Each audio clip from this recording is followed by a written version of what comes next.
Hi everyone, I wanted to show you how you can write scripts that interact with your remote Ampt environments. The way that Ampt works is when you're developing, all of your code from your local machine is automatically synced and deployed into a remote sandbox. So that gives you full parity with a production environment. It's production-like, so you don't have any of those surprise production bugs. But one of the things is that if you wanted to just sort of run scripts locally that manipulate different things or interact with different things, it's not quite the same because you are interacting with a remote environment. But there is a way to do it in Ampt. It's a very, very cool way. We would love feedback on ways that we can make it better for you. But I want to show you how this works so you can get an idea of the things that you can do. A couple of those things include maybe triggering a task or running a, maybe publishing an event, something like that. You might want to run a migration script that interacts either with your personal developer sandbox or maybe with a staging environment or even your production environment. Or maybe you just want to run Jest, you want to run a test runner or something like that. Run a bunch of integration tests. All of that is possible, and I'm going to show you how. And again, there's a whole page of documentation here under workflows, running scripts that give you much more information, but let's just jump into it and we'll do a few sort of quick examples to see how some of this stuff works. All right, so I am in an empty directory here in VS Code. I'm going to go ahead and run Ampt. If you don't have the Ampt CLI installed, you can go to the Get Started and see how to install that. I'm going to select Demo and create a new app. We have a whole bunch of starter templates here and sample apps that you can use. You can look at those and get started very, very quickly with Next or Nuxt or React or SvelteKit or any of those other ones. I'm just going to use a basic TypeScript starter because I want to show you some cool things you can do with TypeScript scripts, which is pretty cool. So let's name this Ampt Scripts, and we'll go ahead and run this. Now this will generate a bunch of files for me. Not a lot. I mean, basically we have our index file, a package.json, and a tsconfig. This is, like I said, a basic starter package, so there is nothing in here other than these basic configurations, which I will show you. So we are now connected to our personal sandbox. We also have a link to our dashboard.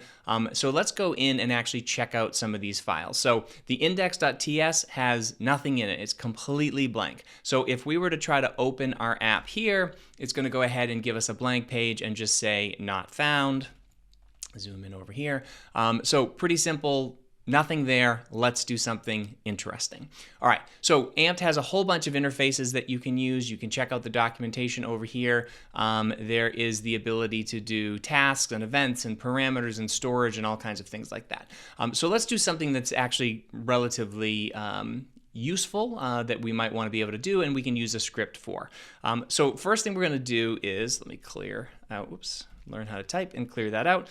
So I'm going to install the Ampt SDK. So this is just a super lightweight SDK that gives you the interfaces you need to interact with different cloud environments. Okay, so that is installed. So we'll go ahead and import, and I'm going to import the events, not from events. Thank you, Copilot, but from the Ampt SDK like that. Okay, so now I've imported this events interface that allows me to send and listen to events or respond to events that get sent. So it's an asynchronous processing capability, right? So this uses EventBridge and SQS and a bunch of other things behind the scene to make this all work for you. You don't have to worry about it. You literally just have to import it and run a couple of simple, simple methods. So Events has something called events.on. Looks like it brought it up automatically for us, which is good. And this basically will listen for an event. So we don't want to call it tests. Let's call it user.created like this. And then it'll accept, I'm just going to call this EVT for event, and it will spit out that, or console log, that EVT for us. Okay. So now we've created this handler. How do we run it? Well, we have to generate an event. We actually have to send a user.created event that it can actually listen for. So how would we do that? Well, we can do this at the top level if we wanted to. So we could do something like, if we learn, again, how to type, we would just await, and we would do events.publish. And we publish a user created event, and this will go ahead and send it some information that would be name John Doe. So this top level event should work here. So let's see if we save this or it gives us an issue. Okay, so it did work. It's just TypeScript is yelling at us. That's fine. But when I saved this, basically what this did is this executed this code, because the way that the system works is it reads in any code that you write that gets synced. It analyzes that code, figures out if there's any configuration changes or anything that needs to be done, any resources that need to be deployed or configured for you in your sandbox. It'll do that automatically. So this essentially worked, but the problem is that how do we run this publish again? How do we keep testing it? What if I want to make a change back here? So I could probably do it this way and keep saving it and hopefully it would trigger. But if I wanted to trigger over and over and over again so that I can run different tests, send different information in, how do I do that? Well, there's a couple different ways. So first of all, I'm going to comment this out because we don't want this to get in the way. So one thing we could do is we could have it trigger off of an API event, right? So if I install the Ampt API module. It's a lightweight web framework module. There's other ones out there like Hono and all these other ones. You could use Express. You can use whatever you want to do that.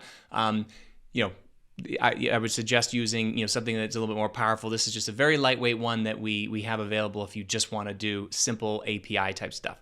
So essentially what has happened is, I didn't save this, so I will save this here. So now we have the Ampt API installed, and we'll go ahead and import, see if this will work. API, nope.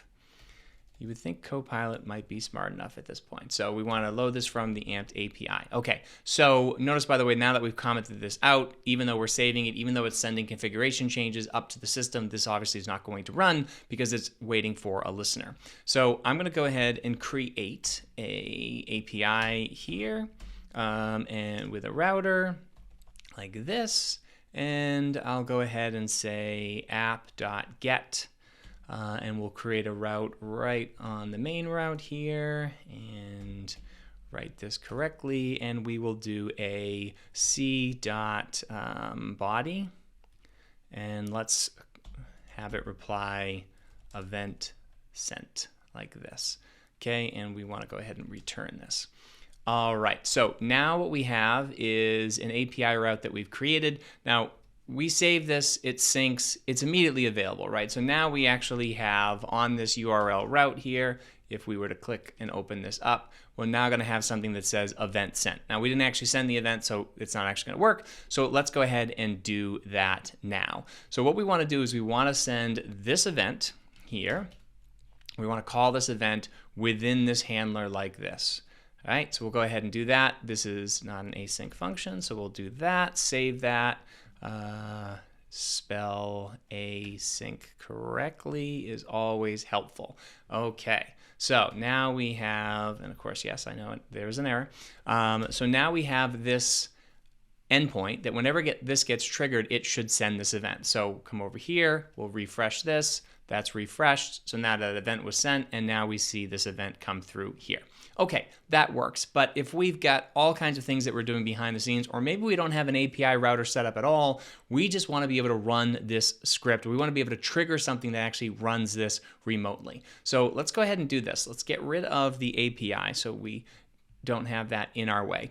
And we will clear this out here, go back over here. We'll see that this is no longer found. This is immediately updated. Everything is instantaneous, even though it's running in the cloud and syncing that information for you.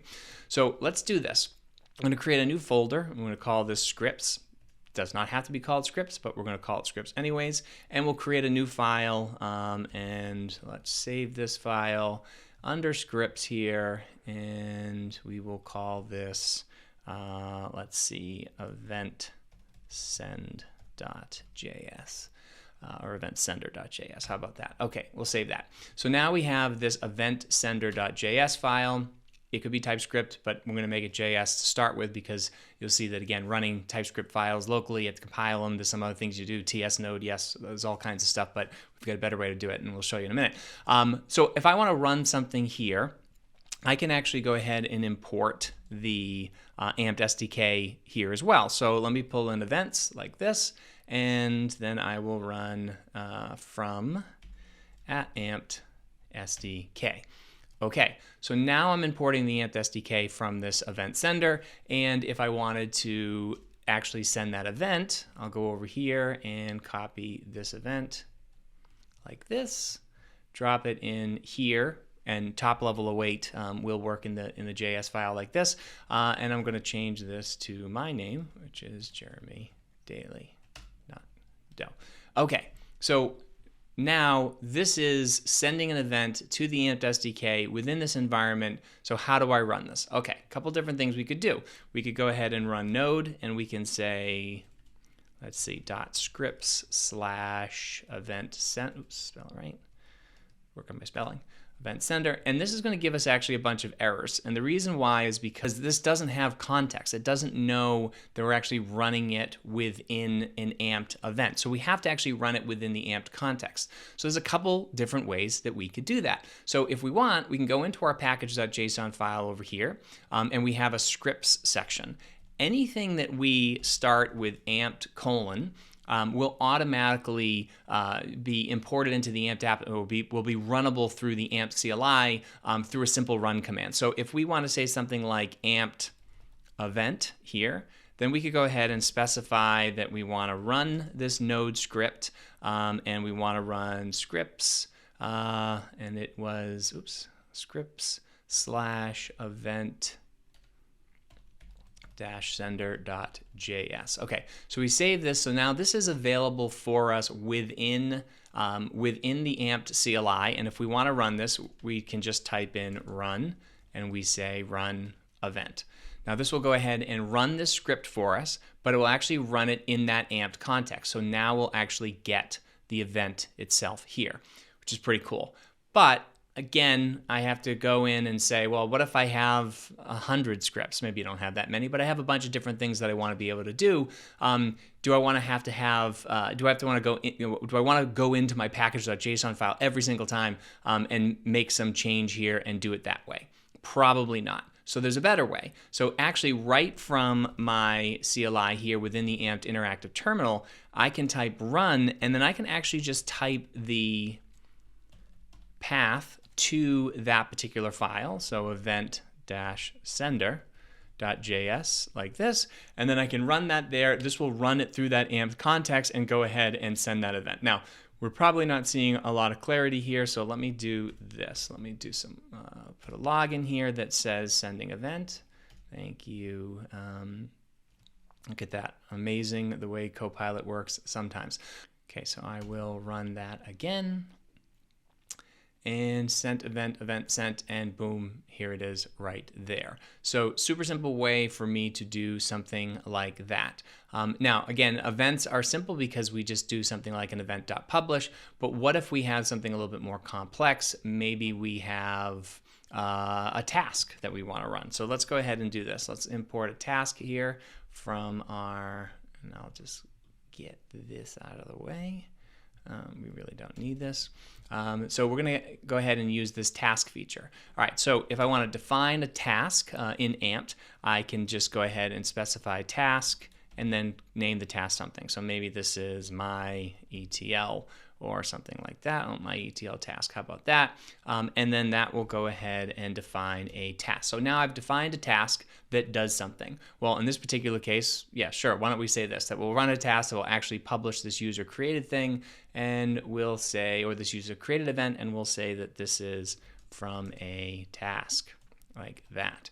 Okay, so now this task has been created. A couple cool things to think about here is when I hit open and I go to my dashboard, click into the dashboard here, you'll see that this task was picked up by the system. The system knows that I've created a task. That's how the infrastructure from code capabilities work. So I know that I have a task, but there's nothing that I can do with this task yet directly. So a couple different things. The best thing that we suggest, because it just works easier, is to name the task, give the task a variable name. So we might say my ETL task like this, and we'll go ahead and link to that. Now, we can do some pretty simple things with tasks, like we can say my ETL task .cron.every. There's a couple of different capabilities that we have, so we can schedule this task to run. But we actually want to trigger the dot run, but we want to trigger the dot run on a particular, we want to trigger the dot run when a different event happens, right? We don't want that to run just automatically. We want it to run in reaction to something else. But we want to be able to test this, right? So how do we test it? So a couple of different things we can do, but the coolest thing is that, again, we could just export this like so, and let's create a new script that we will call, oops, I don't want a new folder, new script that we will call, what do we call this? Let's call it task, or tasks, and I'm going to have this as a TS script. Now, something that's interesting about running TypeScript is that TypeScript can sort of be a pain to run locally. There's all kinds of configurations you need to do. Yeah, you can compile it, you can do whatever, that TS node and stuff. But we actually just made this super simple for you. So we actually use the Ampt loader. So if you want to run this particular script, then it's just dash scripts like this, assuming it's spelled right. And what do we call this? Tasks.ts. And this will go ahead and run. It'll compile that TS for you. It does everything for you, and it runs it within the Ampt context. So super helpful. Okay, so now what we actually want to be able to do, though, is we want to import that task that we wrote from the other thing there. So I don't know what hardhat is in config. I really don't understand how Copilot pulls some of this stuff together. But anyways, we called this my ETL task. This is going to say loaded from ... That probably works. I would be more specific about calling it index. But what we've done now is we've imported this into this task script. So now we can do the same things that we would normally do with a task. If we were running it within the execution environment, we can run this now from this separate script. So if I want to test this task, I can go ahead and just say await my ETL task and run. This is TypeScript. It's a lot of playing around. I don't know. TypeScript confuses me sometimes. So there's a bunch of things that might that you could probably figure out on your own. For me, I just figured TypeScript, the top level await doesn't work. If I change it to it uses ESNext or ESNode or whatever the next target thing is, then a bunch of other things get red squiggly lines. So the easiest way to do this here is just to write a function. So we can just call this run task. And we'll make this an async arrow function, and then we can run await underneath that, and then we can just call run task like this here. All right, so this will do my task.run. This is not sending in any information. We do want to send in some information. Before we do that, we should jump back here just so that we can see some of the context of what's happening here. So I'll call this EVT as well. So this will be the event that comes in, and then we can go ahead and log, and we can say task like this, and we will just log out the EVT. And then the other thing that we actually want to do is we don't have to return anything from a task. This is a long running. These are long running. They can run for milliseconds. They can run for an hour. It's very flexible in terms of what you can do with tasks, but if we want, we can return something from the task. So just for fun, what we'll do is we'll actually capture the result of this events.publish. So let's just say result equals await there, and then we will return the results from the task like this. Okay, so now we have just added a little bit more detail to our task. Haven't changed the behavior other than, again, returning the results, but it still should do the same thing. So if we go back to this here, we want to pass some information in. So let's go ahead and, we don't want to do that, but maybe we will say, let's do our standard foobar like this. How about that? Okay, so we've created our task that is running in the cloud, and now this tasks.ts that we've written, this is a local script that we are going to execute, and we should probably give some context to this as well. So let's say log and running task, and log. Let's see if it figures out task finished. Okay, well, sure. Why don't we change this to submitting task and task submitted. No, too many B's in there. There we go, task submitted. Okay, all right, so now we can go ahead and run this and see what happens. So I'm going to go ahead and run this. It's going to say task submitting task and task submitted. So this is now running this task in the background. At least we think it is, or it's supposed to be. So if we want, oh, there we go. So that actually triggered for us. So we can see all this information. So here we have our task, right? And this is what's logging from the task itself, the ID, the execution ID, the name, the body, foo bar, like this. And then that went ahead and triggered the event or sent an event within the task. And then that event was triggered, and then the listener for it pop back up. So you got the from a task here. Okay, so a couple things that are also cool about this is if we go into our dashboard and we can look at tasks, we'll see that my ETL task actually ran and it completed. And if we click into the task to get more detail about it, we can see that the result is actually the response from us sending the event within the task. So that's why it gives us this event ID and the time that it was sent, as well as a delay. Okay, so that's a couple cool things you can do there. Now, oh, the other cool thing, actually I should show you this because this is also cool, is we can send parameters in with our tasks as well, or sorry, with our scripts. So if we were into, oops, can't. There we go. So if we're here, we can go ahead and actually just log out.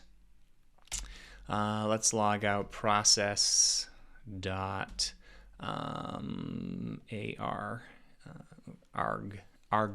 right?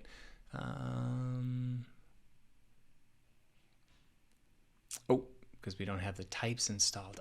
Okay. So a couple cool things here. So first of all, let's do this. Let's just install. Install at types / node, right? This is what I was looking for. Yeah, type / node. Okay, so install type / node. This is just a TS thing.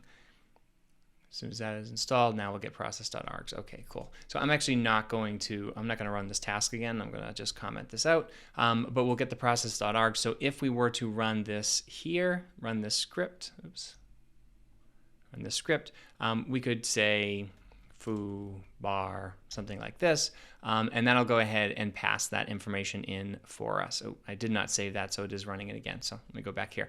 Okay, so this just passes that into the argv, just like, or is available through the argv, just like it would be through anything else. You can also use a double dash. It's all explained in the documentation. Give you a couple different ways that you can control what gets passed in.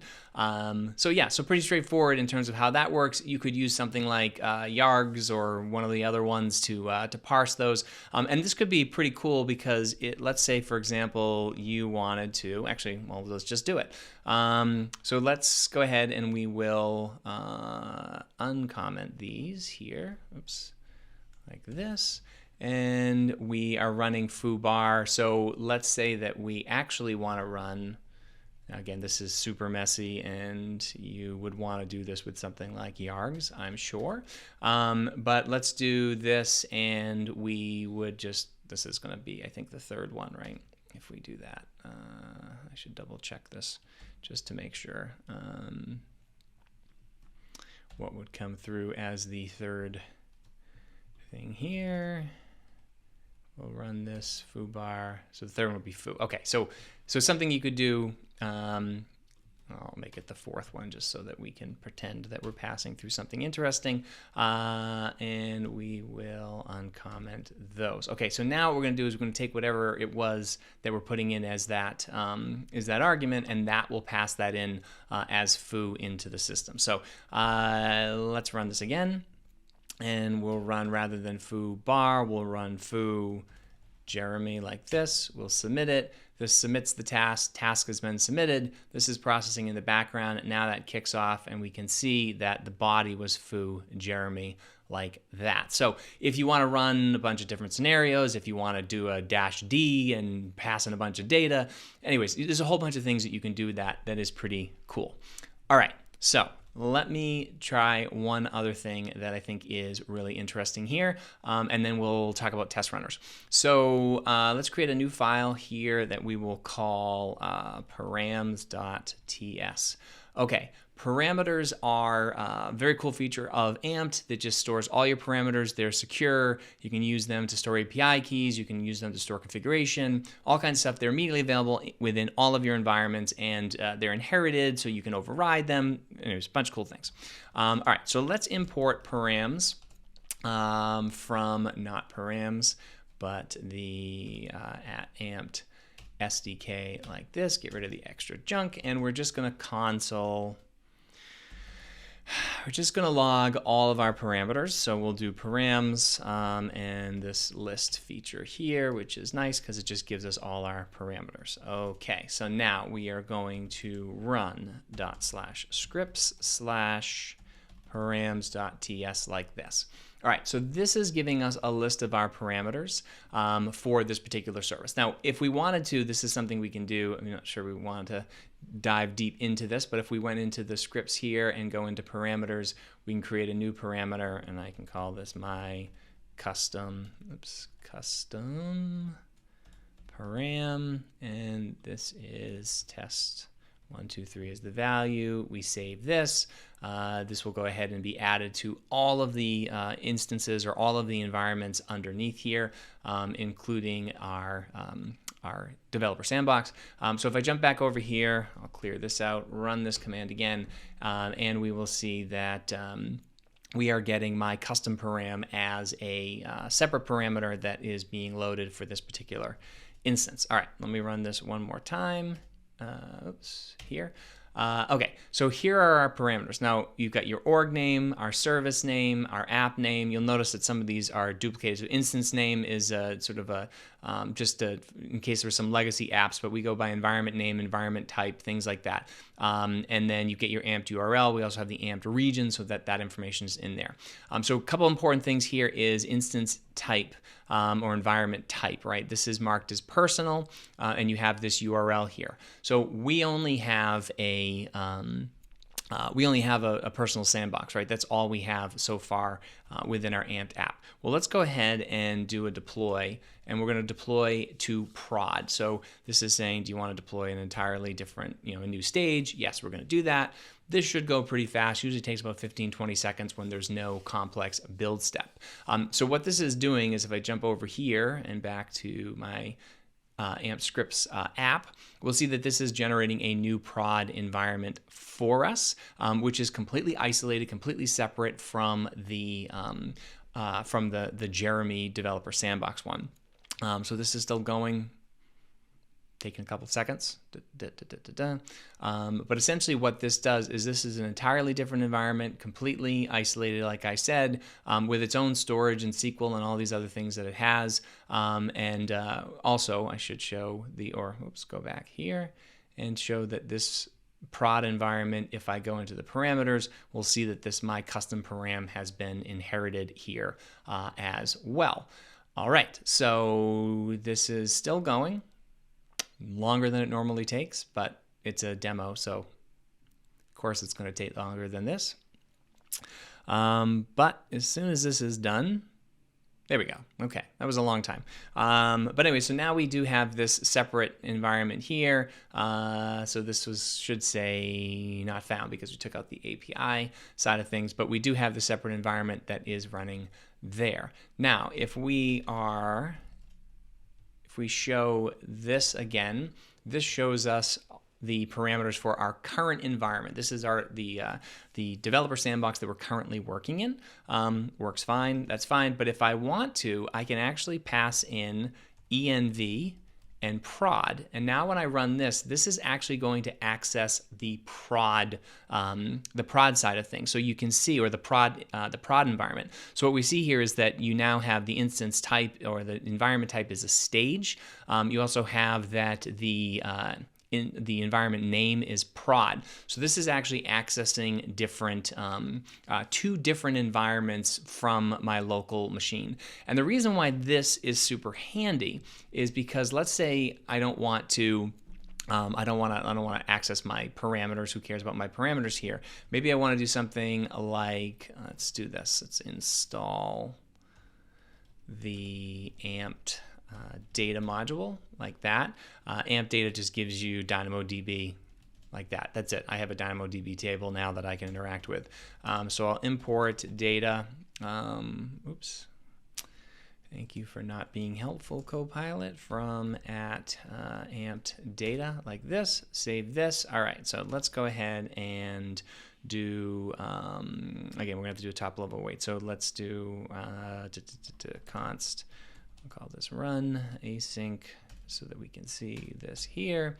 And we want to do, let's see, await data.set some data foobar, sure, why not? And let's capture the output of this, results equals, and then we'll log the results like that. Okay, and then we just need to tell this to run. Okay, so what we've done now is if we go back over to our data and we'll do get all items, there'll be no items showing here. So let's run this again. And I know it says params, but we're going to run some data. So this will go ahead and run that and spit back that it wrote foo. Foo equals bar. So if we get all items, actually just did it for us, we see that this is here. If we were to jump over into our prod environment and go into data and then get all items, this is not here. So if we want to do the same exact thing here, I'm just going to put some, I'm going to put true here so that, oops, true, so that we can see, oops, that's not where a true would go. It would go within the method call like that. All right, so I'm going to go ahead and run this again, but this time let's pass an environment prod. I'll go ahead and run this, and then this is going to spit back the results of this, excuse me, which tells me that it's written some data there, and now over in my prod environment, that data is there. So I can actually interact with different environments and run tasks. I can send events to, I can do all kinds of really interesting things with these different environments, all from my local machine. Super helpful for debugging, super helpful for testing, all kinds of things like that. And the reason why putting something like this script here, like this Ampt event script, or let's call this Ampt data, and this is going to call, well, actually, we can't do this because you would have to run a TS or something like that. So it's a little bit difficult to run the node stuff outside of this. We're actually working on a loader that will make this a lot easier. But the idea is that if you did have like a migration script that was running JavaScript or something like that, and you can run JavaScript and TypeScript both in the same project, that's not a problem. That would give you a really cool ability to run like a migration script or something like that whenever you wanted to. So let's go ahead and do some testing and show you how you can use a test runner like Jest, for example. So we're in a TS project right now, so we have to do a couple of funky things here. I'm going to go ahead and close this without saving. Hold on. All right, so first of all, we have to install Jest. And I always suggest to install Jest locally. That way, if you run Jest through a test script in your, or a script within your npm package.json file, then Jest is already there. You don't have to worry about it already existing. So let's do that first. We'll install Jest as a development dependency, and that will just take a second. By the way, you can run your npm installs using within the Ampt interactive CLI. So that way you don't have to worry about opening another terminal window or something like that. You certainly can do that too. It doesn't really matter. It's just nice to kind of have that convenience. All right, so so we've installed Jest. All right, great. I have Jest installed globally so that I can just run the Jest command. So let's open up another terminal window over here. I run Jest, and this is going to give me some errors because there are no tests to be found. Okay, let's create a __tests folder. Again, you do this any way you want to. And this should work that if we were to create a new file, we'll call this, sample.js, like this, and we'll go ahead and create, let's see, describe. That is not what I wanted to happen. That was interesting that it did that. My tests. Okay, perfect. Over here, all this extra stuff that I don't need. I wonder if anybody else finds that Copilot sometimes that kind of hijacks their typing, and I don't like it. This is going to be a test that we'll run. Test should pass. This is the weirdest thing. Okay, well, we shouldn't need this. All right, test should pass, true to be true, save. Okay, so clear this here, and we'll run this test here. Runs, boom, no problem. Okay, good. But we are going to want to write our tests in TypeScript because we're likely going to want to interact with maybe different things. If we're writing stuff that is, we're writing components and different things that are using TypeScript here, we would want to, we're going to want to be able to import those in and use those. So let's change this to, rename this to a sample.ts. And then if we run just here, this should run because we're not pulling in any code. We're getting these squiggly lines here, so we would have to, it's because we're missing the types. So let's install at types/jest as a development package, and then these magically go away. Okay. All right, so now let's do, I don't know, I wouldn't say something interesting, but let's create a new file. We will call this sum.ts, and I am going to write a highly complex algorithm called sum that is going to take two numbers, and it's going to return a number and add them together. And I am going to export this so that we can import this somewhere else. So over here, we are going to import sum and see if all the magical things work. It does. Okay, great. And then we are going to say if we run sum 1, 2, then this should be 3. Save. Okay, everybody looks good. Great. Clear this. All right, now if we run jest, we're going to fail. And the reason it's going to fail is because it doesn't know how to run say non-standard import. This is basically because it doesn't know how to run TypeScript for us, right? So it cannot import statement outside a module. All right, this is just not configured right. So the way that we fix this is there's a bunch of different ways that you can run jest with TypeScript. I like to use tsjest. It's just an easier thing for me. So I'm going to install tsjest as a dependency.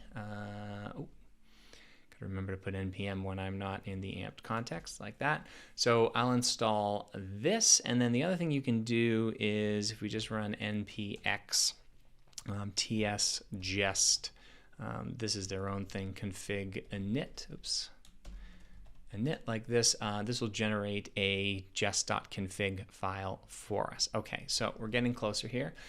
So let me go ahead and try running jest now.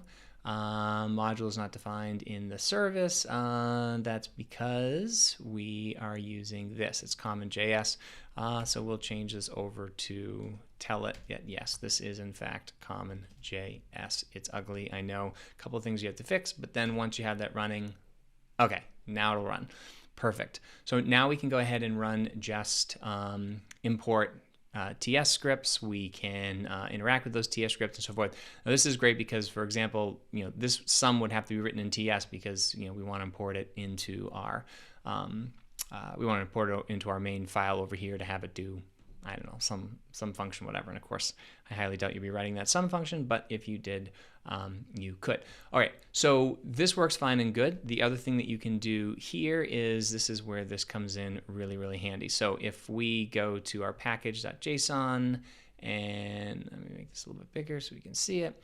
We're going to run let me get rid of this one here, but we're going to just run an ampt :test like this, and we're just going to tell it to run jest, okay? So now this should run all of those files for us. Well, there's just one like this. So if we do run test, this will go ahead and run that sample.ts for us, and that will work. Okay. Again, the reason why we want to run this within the Ampt context is because we want to have access to some of these remote things. Now, if you're doing a bunch of unit tests, things like that, then I wouldn't run it through the Ampt context. There's no need to do that. You probably just want to test these different things, test your different scripts that are running locally. But if there is something that you wanted to do, maybe you want to interact with data, for example. So let's go ahead and import data into this. And that actually worked. How about that? All right. And so in our test, we want, we want to say data or, I don't know, result should match. I don't know. I guess we can probably don't have to word it that way, right? We'll change this to,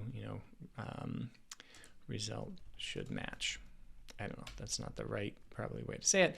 Okay, so then what we want to do is we want to expect something. So let's have it set some data. So we'll do const result, and we'll do await data.set, and I'm going to have to make this async. I have not been able to spell async today. Okay, so data.sent, set my key, my value. All right, so now we want to have the result over here.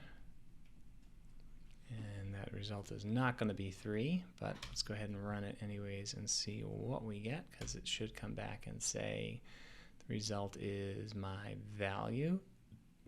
So we got my value back. So this is what we want. So we want this to be my value, like this, save, clear that out, and run the test, and yes, and it passes. Okay, that's it. So again, there's a bunch of different things you can do here. You could run, have it actually execute code, run a task, or trigger a task. It can send an event. It can access parameters. You can access those across different environments.